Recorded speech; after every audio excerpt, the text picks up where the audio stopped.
The sun barely cleared the horizon when I stepped onto our front porch with coffee in hand. My wife, Elena, 6 months pregnant, was unlocking the gate for our morning walk. The air smelled of dew and fresh grass. I smiled at her, reaching to kiss her cheek. That's when Karen Peterson appeared. Clipboard in one hand, phone in the other, her face fixed in righteous anger. She barked, "You have an unauthorized support beam propping up that porch." She motioned to the new wooden post we bribed the HOA to approve last week. Elena started to explain. "Karen, we filed the variance. You signed it." Karen's eyes narrowed. "I revoke it. I enforce rules." She lunged forward and shoved Elena's shoulder. Elena stepped back, surprised. Karen shoved again, harder. Elena stumbled, caught her heel on the top step, and fell down the porch stairs with a cry that tore through me. I dropped my coffee and sprinted down the steps.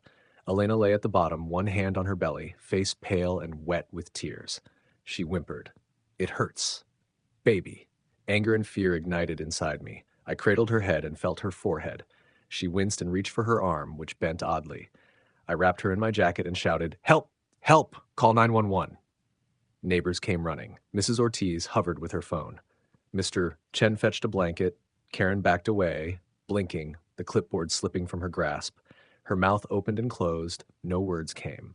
We loaded Elena into my sedan, her head in my lap. Her breathing was ragged. "Stay with me," I whispered. I floored the pedal and racing down our street. I passed 5 black military Humvees blocking the cul-de-sac entrance. Uniformed soldiers flanked the vehicles, rifles slung, their helmets gleamed. My jaw dropped. I edged my car onto the lawn. The lead convoy commander strode over, Captain Reynolds, his face grim. He dropped his radio. "Agent Carter?" His voice was low. He helped lift Elena onto a stretcher they unrolled. "We heard the breach. We're here to secure the perimeter and evacuate." My world spun. Carter, my last name and my cover. He knew me. I was Special Agent Daniel Carter with the Bureau of Federal Enforcement, but older missions had sent me overseas. I never told Elena about my last deployment in hostile territory. I never told her the team I led. Now the unit I once commanded surrounded our home. They loaded Elena into a field ambulance in one convoy while the others fanned out, securing neighborhood exits. I sprinted beside the stretcher. Captain Reynolds caught my arm. "Ma'am is pregnant. Medics say possible fracture and placental trauma. We move to Fort Ridge Hospital." He handed me a headset. "Stay on channel. We'll escort you." I climbed into the lead Humvee's passenger seat, cradling Elena as dust kicked up behind us. The convoy roared to life, lights off, sirens low. We thundered down the road into a blur of fields and guard towers. Inside the ambulance, the medic checked Elena's vitals. I squeezed her hand. Her eyes locked on mine. "You came," she whispered. "Thank God." I swallowed. "Always." The Humvees flanked us. Soldiers scanned side roads. No one blocked our route. 3 minutes after Elena fell, 5 military convoys appeared. Because I once turned in my badge and joined a covert unit, and they never left my side. At the hospital, doctors rushed Elena into emergency trauma. I paced the lobby, headset crackling updates on the perimeter. Karen Peterson's HOA authority meant nothing now. Federal marshals had secured her in handcuffs at the scene, charging her with assault on a pregnant woman, endangering a child, and violation of the Federal Fair Housing Act. Hours later, the chief surgeon emerged. "She has a broken wrist and mild concussion. Baby's heartbeat is steady. We'll monitor for 24 hours, but she's stable." Relief tore through me. I sank into a chair, head in hands. Elena's nurse brought her warm tea. I cradled her hand. "Rules don't trump life," I said softly. She nodded, tears in her eyes. Outside, the military convoy rolled back to base. No fanfare. Captain Reynolds saluted as they passed. I returned it, gratitude and a silent oath sworn in dust and danger. HOA Karen's entitlement ended in federal custody. Our family's bond, once shaken on the stairs, held stronger than ever. Welcome to Dabsy Stories. Drop a like on the video and subscribe so we can continue making videos like this one. Morning light filtered through the hospital windows as I held Elena's hand. Her wrist was in a cast, her forehead cool from compresses, but her pain was raw and constant. The baby's monitor beeped steady in the corner. Our little fighter. I sat beside her, uniformed soldiers stationed just beyond the glass doors. The hallway felt part bunker, part maternity ward. I replayed the porch attack in my mind. Elena unlocking the gate. Karen's snarl, the shove, the stares, the sick crack echoing as Elena hit the concrete. The moment she cried for our child, I nearly lost it, but then the hum of engines, the arrival of my convoy, the swift perimeter lock, it all came back in a rush. Detective Lee and Captain Reynolds marched in together. Lee nodded to me. We've got more. He handed me a file stamped urgent. I opened it. Photos of other HOA accidents. A neighbor's knee shattered on a band lawn ornament. A teenager's ankle broken by an illegal speed bump. At least 5 cases in the past month. No arrests, no explanations. That was the twist. Karen's violence wasn't random, it was systematic. A list of targeted residents, pregnant women, disabled children, elderly couples. Each had challenged her petty bylaws, each found themselves injured, shaken, alone. Her ramp takedown of Marcus's cast, her pepper spray attack on Emma. Now this. Captain Reynolds cleared his throat. Agent Carter, we intercepted encrypted messages on Karen's HOA laptop. She's been coordinating with a private security firm, Blackwood Tactical. They train enforcers to use force on unauthorized personnel. He dropped a sealed envelope. Inside was their brochure. HOA Security Services Protection Through Authority. It promised drills, pepper spray, and non-lethal compliance. But no one knew non-lethal could still break bones and harm babies. I stared at the brochure.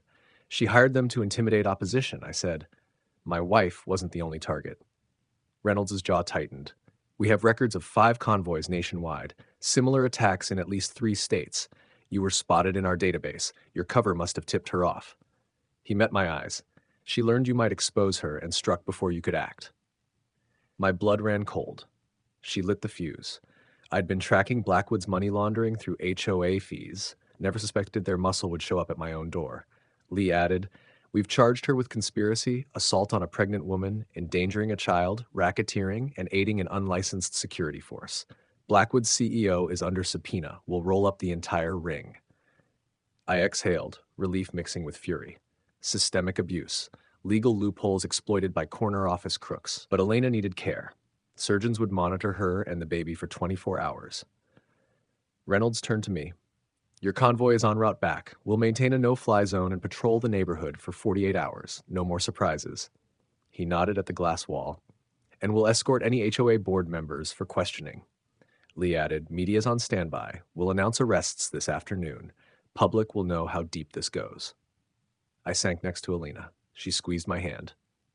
You saved me, she whispered. I kissed her palm. We saved each other. By noon, news helicopters hovered above. Reporters gathered under the hospital canopy. I stood with Lee and Reynolds, in dress uniform now, Elena in her hospital gown behind us. The cameras rolled live. Lee spoke into the mic. Today, the Bureau of Federal Enforcement, in cooperation with local law enforcement, announces the arrest of Karen Peterson, former HOA compliance officer, and the dismantling of Blackwood Tactical's illegal enforcement operations across 5 states. Ms. Peterson faces multiple federal charges. No one, regardless of title or authority, may use violence to enforce private rules. Flashbulbs popped. Reporters shouted questions. Why target residents? How many victims? Will charges extend further? I answered briefly, then introduced Elena. Reporters blinked at the sight of my pregnant wife, still in a cast and tear-streaked. My wife, I said, voice choked, and my unborn child are survivors of Miss Peterson's violence. We trusted our community to protect us. Today we hold abusers to account. Elena managed a weak smile as camera lights danced across her pale face. She raised her arm in a tiny wave. The crowd fell silent, then cheered. In the ICU, I wheeled Elena to her bedside. A beat boomed like a prompt, like a promise. Nurses adjusted monitors. I kissed Elena's forehead. They'll never hurt you again, I vowed quietly. Outside, the convoy vehicles lined the street, silent guardians. HOA offices were padlocked. Blackwood's servers were seized. Karen sat in a holding cell at the precinct, her champagne life reduced to steel bars. That night, I wrote the closing lines of our petition to ban private security forces nationwide. Elena rested, the baby safe inside her. And I, a federal agent and a broken-hearted husband, finally tasted justice, and a hope that no family would face such terror alone again. 3 days after Elena's fall, our home was still sealed under protective cordon. Military Humvees rolled past every hour, their mounted radios scanning for threats. Soldiers in desert camo patrolled the lawn, rifles slung but eyes watchful. My once quiet cul-de-sac felt like a forward operating base. Inside, I balanced fatherhood, husband duty, and my role as Special Agent Carter. Elena rested on the couch, her arm casted and swollen, bump carefully supported by pillows. The baby's kicks, now loud enough to hear, were mixed with her soft sobs, pain and fear, lingering. The previous morning, I convened with Detective Lee and Captain Reynolds in the makeshift command post, our home office. Lee spread maps of other HOA incidents across the table. Broken bones, pepper spray victims, a wheelchair ramp sabotaged by exploding tamper alarms. 5 states, 8 incidents, 1 contractor, Blackwood Tactical. We traced payments from HOA bank accounts to shell companies tied to their CEO, Victor Blackwood. Reynolds leaned in. We've got Blackwood in custody, but Karen's the local cell leader. She's been flipping evidence, threatening witnesses from her cell. She knows we're coming for her. His tone was grim. We need solid testimony here. Lee nodded to me. Agent Carter, this is your jurisdiction. Your testimony carries weight. We need a clear statement from Elena about what happened. I squeezed Elena's hand. She braced herself. I can do it, she said, voice small but resolute.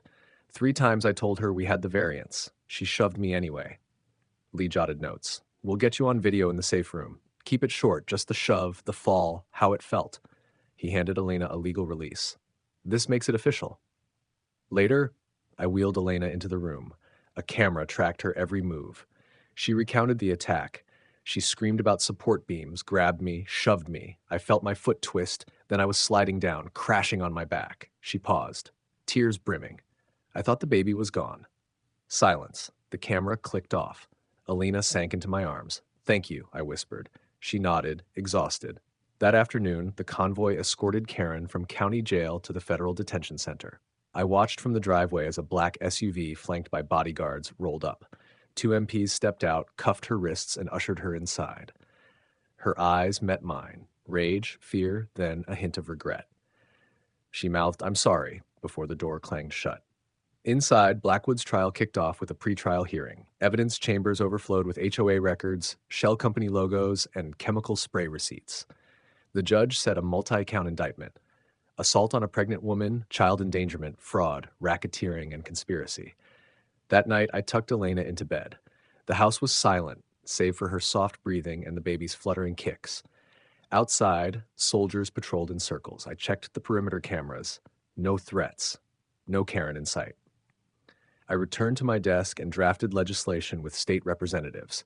A ban on private enforcement forces for homeowners associations, mandatory civilian oversight, and felony penalties for misuse of force. I cited Karen's case as the prime example, how petty rules could be weaponized into violence. 2 days later, the judge approved our Safe Play Ordinance. All community grounds designated violence-free zones with legal backing. Violators would face immediate arrest and federal charges if they harmed vulnerable residents. On the 7th day, Elena walked, carefully down the porch stairs, her crutches steady. I stood below, arms ready to catch her. With each step, neighbors watched and cheered, applauding her courage. At the bottom, she turned and waved. The crowd erupted. Backing inside, she clutched my hand. I make it, she smiled. I and the baby are okay. I kissed her forehead. Stronger than ever. That evening, I sat with Carla, Elena's sister, and baby monitors chimed in the background. We toasted ginger ale in tall glasses, to justice, to healing, to a community reborn. Outside, the Humvees shuddered to rest mode, lights dimmed but engines ready. 5 convoys, once guardians against Karen's terror, now stood down. The war was won, but the vigilance remained. And in that stillness, I realized the true victory. A family kept safe, a daughter welcomed, and an entire neighborhood awakened to protect what truly mattered: life over rules, empathy over entitlement. The trial began on a cold Monday in February.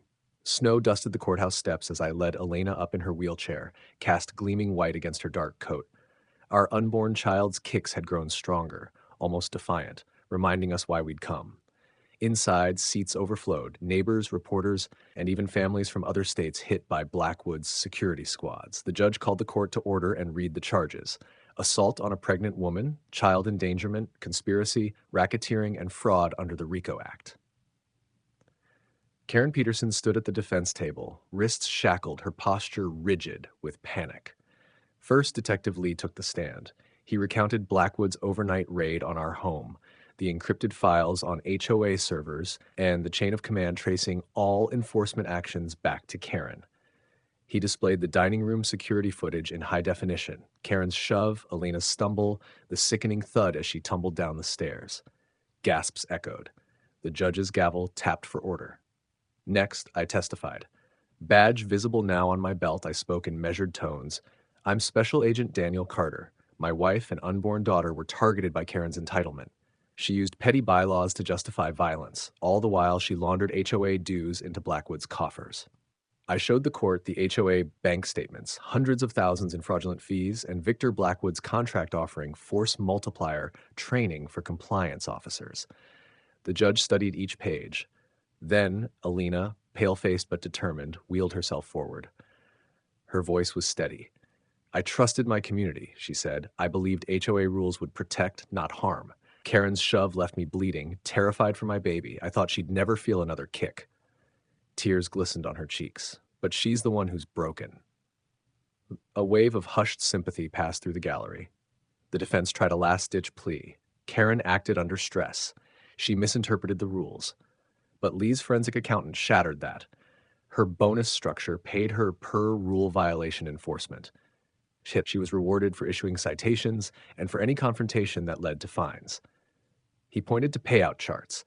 The more broken bones, the more fees collected by Blackwood. The courtroom fell into stunned silence. In closing, the prosecutor said, Miss Peterson weaponized bylaws against the vulnerable, pregnant women, children, the elderly. She conspired with a private military contractor to spread fear. Her entitlement cost a family their peace and nearly cost a life. We asked the court to deliver the maximum sentence. The judge nodded and tapped his gavel. When the verdict came, it felt like a release of pent-up fury, guilty on all counts. The judge sentenced Karen to 20 years in federal prison, asset forfeiture of her home and bank accounts, and a lifetime ban from any HOA or security role. Victor Blackwood and his executives received sentences ranging from 15 to 30 years for racketeering, conspiracy, and human endangerment. As deputies led Karen away, her eyes locked on Elena's. For a moment, the bravado melted and guilt shone through. Elena raised her hand in a small wave. Karen's shoulders slumped. No words came.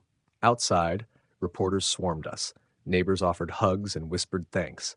I lifted Elena from her wheelchair into my arms. She tucked her head against my shoulder, tears of relief soaking my coat. The baby inside her kicked as if in celebration. That afternoon, we returned home under clear skies. The military convoys had pulled back to base but remained on standby. Our porch stairs, once the scene of violence, were replaced overnight with new railings and ramps, fortified and certified. Children's laughter echoed as they climbed safely under the watch of volunteer parent patrols, not private enforcers. That evening, we sat on the new steps, wrapped in blankets. Elena stroked her bump. "He's safe now," she said softly. I kissed her forehead. "He is, and so are you." In the weeks that followed, our legislative amendment banning private enforcement forces passed unanimously. HOA boards across the nation were audited. Blackwood's servers, still in federal custody, became the blueprint for reform. But at the end of every victory lay the memory of Karen's shove, and the knowledge that entitlement, left unchecked, can kill. Our family's wounds would heal, and our baby would grow unafraid under an open sky, the very symbol of a community that chose compassion over cruelty. The end.